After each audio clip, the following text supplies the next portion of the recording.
Hello friends, मैं हूँ राखी माथुर। मेरे यूट्यूब चैनल में आप सभी का स्वागत है।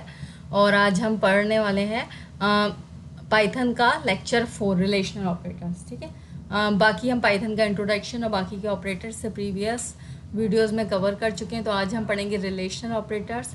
तो रिलेशनल ऑपरेटर्स जो होते हैं उनको बेसिकली कंपैरिजन ऑपरेटर्स भी बोल सकते हैं। रिलेशनल ऑपरेटर्स में क्या क्या है, लाइक ग्रेटर देन, आप जैसे 3 ग्रेटर देन 2, तो इस तरह से वैल्यू को चेक कर सकते हो। रिलेशनल ऑपरेटर में आता है लेस देन और greater than, equal to, less than, equals to और नॉट इक्वल्स टू। इसमें डबल इक्वल लगाया हुआ है, यानी कि हमें चेक करना है कि एक वैल्यू दूसरी वैल्यू के बराबर है, तो वहाँ पे हम यूज़ करते हैं डबल इक्वल साइन। ठीक है, ये सारे किस में आते हैं, रिलेशनल ऑपरेटर्स में। अब बात करते हैं उसके कुछ पॉइंट्स हैं जो आप नोट कर सकते हो। रिलेशनल ऑपरेटर्स में वैल्यूज़ का जो होता है एक आउटपुट आता है, ट्रू और फॉल्स। आप लास्ट वाला देख सकते हो, जैसे मैंने लिया 3 ग्रेटर देन 2, तो 3 2 से ज़्यादा, ये बात ट्रू है, तो आंसर क्या आ जाएगा, ट्रू आ जाएगा। व्हेन ट्रूथ वैल्यू, अगर जो ट्रू वैल्यू आपकी वो कन्वर्ट हो जाती है बेसिकली इंटीजर में, तो उसको बोलते हैं 1। अगर आपकी वैल्यू फॉल्स होती है, उसको इंटीजर में कन्वर्ट करते हो, तो उसको बोलते हैं 0। सी में रिलेशनल ऑपरेटर स्ट्रिंग के साथ वर्क नहीं करते थे। रिलेशनल ऑपरेटर तो थे बट स्ट्रिंग के साथ यूज़ नहीं होते थे, बट पाइथन में आप कर सकते हो। Relational operators can be use to compare string also. Equal to और नॉट इक्वल्स टू, ये हम वर्क कर सकते हैं किसके साथ, कॉम्प्लेक्स वैल्यू के साथ। बाकी ग्रेटर देन, लेस देन और ऑपरेटर्स कॉम्प्लेक्स वैल्यू के साथ यूज़ नहीं कर सकते। तो ये कुछ पॉइंट है जिनको आप नोट डाउन कर सकते हो। अब हम कुछ एग्जांपल्स हैं जो देखेंगे जिससे आपको समझ आएगा रिलेशनल ऑपरेटर्स। आप देखिए ये इसमें कुछ एक्सप्रेशन मैंने लिखी है, जैसे x इक्वल्स टू ट्रू और y equals to int x, यानी कि हमने इंटीजर में कन्वर्ट कर रहे हैं x को, यानी कि ट्रू को अगर इंटीजर में कन्वर्ट किया जाएगा तो मैं प्रिंट करा रही हूँ y की वैल्यू, तो आउटपुट आएगा 1। आप इसको प्रैक्टिकली करके देखिएगा, अगर कोई प्रॉब्लम आए तो आप पूछ सकते हो कमेंट के थ्रू।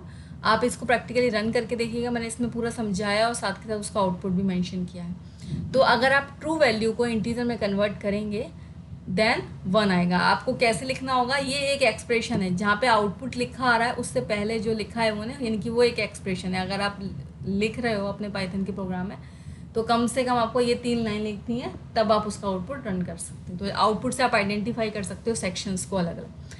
दूसरा एक्सप्रेशन देख सकते हो, a equals to int false, यानी कि फॉल्स को अगर मैं इंटीजर में कन्वर्ट करूँ तो फिर क्या आएगा, 0 आएगा आउटपुट। ठीक है, ट्रू को कन्वर्ट किया तो 1 आ गया, फॉल्स को कन्वर्ट किया तो आउटपुट क्या आ गया, 0। अब ध्यान से समझिएगा, यहाँ पे 4 वैल्यू ली है। 4 कैसी वैल्यू, एक इंटीजर वैल्यू जिसको मैं कन्वर्ट कर रही हूँ वूलियन में।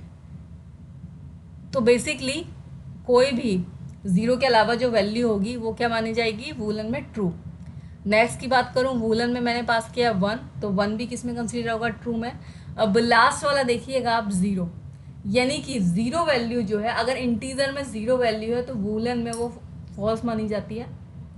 मैं आई थिंक इसका आउटपुट लिखना भूल गई हूँ। लास्ट आउटपुट इसका क्या आएगा, फॉल्स आएगा, बाकी सबका ट्रू आएगा। यानी कि 0 के अलावा जो भी वैल्यू होगी पॉजिटिव में तो आंसर ट्रू आएगा, 0 के केस में फॉल्स आएगा। तो आप इसको नोट कर लीजिएगा। उसके नेक्स्ट है,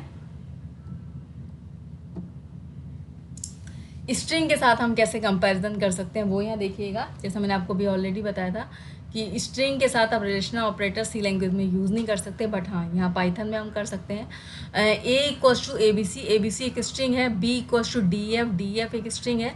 अब आप चेक कर रहे हो ए ग्रेटर देन बी, अब पता कैसे चलेगा, आपको फर्स्ट लेटर देखना है, एक लेटर ए है एक डी है। तो अल्फ़ाबेट में जो इंक्रीजिंग ऑर्डर में होता है, आपको पता होगा इसका एक नंबर में वैल्यू होती है, तो डी को बड़ा माना जाएगा बेसिकली। तो उसके अकॉर्डिंग आंसर क्या हो जाएगा, फॉल्स। हम चेक करें ना, ए ग्रेटर देन बी, यहाँ पे ए ग्रेटर नहीं है, बी ग्रेटर है, तो आउटपुट क्या हो जाएगा, फॉल्स। सेकंड की बात करूँ, C equals to A equal B, यानी कि जहाँ पे डबल इक्वल लगेगा, आप ये बात ध्यान रखिएगा, वहाँ कंपेयर हो रहा है, जहाँ सिंगल इक्वल हो रहा है वहाँ असाइनमेंट हो रहा है। तो ये थर्ड एक्सप्रेशन में बिल्कुल भी कंफ्यूज मत होइएगा। सेकंड एक्सप्रेशन में ए इक्वल बी, यानी कि ए बी के बराबर है या नहीं, यानी कि A B C D F के बराबर है, यानी ये तो चेक कर रहे हैं। और सी जो है वो बेसिकली इन दोनों के आउटपुट को स्टोर करा रहा है। तो ए और बी बिल्कुल अलग है, ए की वैल्यू ए बी सी है, बी की वैल्यू डी एफ है, जो इक्वल नहीं है।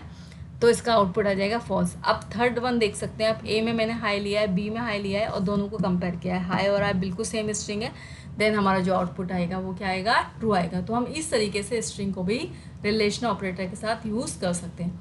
अब नेक्स्ट वाला देखिएगा, ये काफ़ी इंटरेस्टिंग है और इस टाइप के क्वेश्चन आपके कंपटीशन एग्जाम में भी आते हैं। ए इक्वल्स टू ट्रू लिया हमने, बी इक्वल्स टू 5 लिया, यानी कि ट्रू के साथ भी हम ऐड कर सकते हैं। देखो ट्रू वैल्यू है ए और बी है 5, ए प्लस बी, ऐसा पॉसिबल है पाइथन में। ट्रू के साथ हम 5 को ऐड करेंगे तो मैं आपको बता दूं आउटपुट आएगा 6। क्यों आएगा, क्योंकि जहाँ ट्रू है वहाँ पे वो क्या कंसिडर करेगा, 1 वैल्यू, तो 5 + 1 क्या हो गया 6, इसका आउटपुट आ जाएगा 6। मैंने लिख भी दिया है 1 एज अ ट्रू वैल्यू, आपको याद रहेगा। नेक्स्ट है डी इक्वल्स टू 4.5, यानी कि फ्लोट में वैल्यू है और हम उसको ऐड कर रहे हैं ए के साथ, तो ए की वैल्यू तो ट्रू ही है, तो ए की जगह 1 ही कंसिडर करेगा, 1 + 4.5, तो क्या परफॉर्म कर देगा, जो आउटपुट आएगा क्या प्रिंट करेगा, ये 5.5। आप समझ पा रहे होंगे कि आप बूलियन के साथ भी इस तरीके से फ्लोट और इंटीजर नंबर को ऐड ऑन कर सकते हो। तो ये आउटपुट मेंशन है साथ के साथ। उसके नेक्स्ट है, हम और कैसे चेक कर सकते हैं। अभी जैसे आपने देखा था स्टार्टिंग में ग्रेटर देन, लेस देन, हम ये सारे सिंबल्स तो यूज़ कर ही सकते हैं दो ऑपरेटर्स के साथ। अब देख सकते हो आप यहाँ पर मैंने क्या किया है, 5 > 4 लिया है, लेकिन 4 > 3, मतलब एक साथ हमने मल्टीपल ऑपरेंड्स ले लिए हैं। ऐसा सिर्फ पाइथन में पॉसिबल है। आप बाकी लैंग्वेज में कंपेयर करोगे तो आपको रिलेशनल ऑपरेटर्स में 2 ऑपरेंड्स लेने पड़ेंगे, या ग्रुप कर रहे हो तो फिर उन्हें लॉजिकल ऑपरेटर्स के थ्रू ज्वाइन करना पड़ेगा। बट पाइथन में आप क्या कर सकते हो, एक साथ कंपेयर कर सकते हो इस तरह की वैल्यूज़ को भी। जैसे मैंने लिया है 5 > 4 > 3, तो 5 से चेक होगा 4 बड़ा, 5 बड़ा है, देन जो 4 है वो भी 3 से बड़ा है, यानी कि पूरी एक्सप्रेशन क्या हो गई, ट्रू, तो इसका आउटपुट आ जाएगा ट्रू। नेक्स्ट की बात करें तो 5 जो है 4 से ग्रेटर है, यस, 4 3 से ग्रेटर है, 3 2 से और 2 1 से, इनकी पूरी की पूरी एक्सप्रेशन ट्रू है, देन आउटपुट आ जाएगा ट्रू। अगर मैं लास्ट की बात करूँ तो 5 > 4 है, यस, 4 > 3 है, यस, 3 > 2 है, यस, बट 2 << 1 नहीं है, तो यहाँ पे रॉन्ग हो गया, इस वजह से इसका आउटपुट आ गया फॉल्स। तो आप इस तरह से रिलेशनल ऑपरेटर के साथ वर्क कर सकते हो जिसमें आउटपुट ट्रू और फॉल्स आएगा। जो इसकी फर्स्ट स्क्रीन थी जिसमें पूरे रिलेशनल ऑपरेटर दिए हुए थे, आप वो सारे अप्लाई कर सकते हो। ग्रेटर देन, लेस देन, ये तो मैंने अप्लाई कर ही दिए, equals to, not equals to, greater than, equals to, तो आप ये सारे अप्लाई कर सकते हो और उसमें कोई भी प्रॉब्लम आए तो आप उससे पूछ सकते हो। Okay, thank you so much.